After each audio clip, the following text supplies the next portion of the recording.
Let's start with a brutal truth. You might never achieve anything in your life. Most people call this bad luck. Marcus Aurelius would call it a fundamental error in logic. You aren't failing because you aren't trying. You're failing because your mind is currently being architected by your environment, not your will. Imagine your life as a grand house. If you don't reclaim the blueprints today, you will spend the rest of your life living in a room someone else built for you. Today, we map out the architecture of an unstoppable mind. Why are you failing? Because you've outsourced your power. Consider Cato the Younger. Facing the collapse of the Roman Republic, he didn't obsess over the outcome. He obsessed over his own integrity. While others panicked, he remained an unmovable object. In modern psychology, we see a parallel in the internal locus of control. While we should be careful not to overstate the data, studies consistently suggest that individuals who view themselves as the authors of their actions, rather than victims of circumstances, tend to report higher levels of psychological resilience. Imagine you are a captain.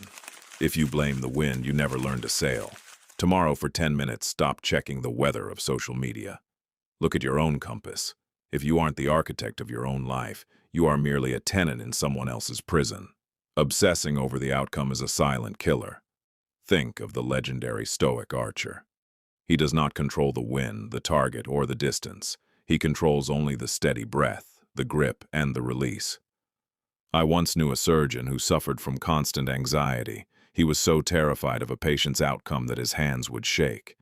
He wasn't focused on the tissue. He was focused on his reputation. When he shifted his focus to the technique of the cut, the process, his anxiety vanished. By focusing on the process, he actually improved the outcome. The target is just a compass. The path is where you actually live. You are not the voice in your head. Epictetus once asked, "Why are you disturbed by your own judgment?" Think of your mind like a crowded market. You hear shouting, bargaining, and chaos. But you aren't the merchant. You are the one watching the market. Psychologists call this cognitive diffusion. It's the ability to see a thought as a data point, not an identity. When you feel, "I am a failure," don't fight it. Label it. There is a thought of failure. You are not the cloud passing through the sky. You are the sky itself. Master the observer, and you master the mind. Uncertainty is more dangerous than disaster. Seneca, one of the wealthiest men in Rome, spent days living on nothing but bread and water. Why? To prove to himself that he could survive the very thing he feared. It's a form of mental exposure, much like modern therapists use to help people confront phobias. When you map out your worst-case scenario, you take away fear's greatest weapon. The mystery. Ask yourself, if this project fails, what is my first move?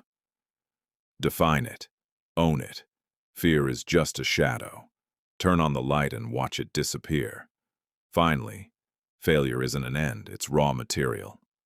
Marcus Aurelius famously said that a blazing fire makes flame and brightness out of everything thrown into it.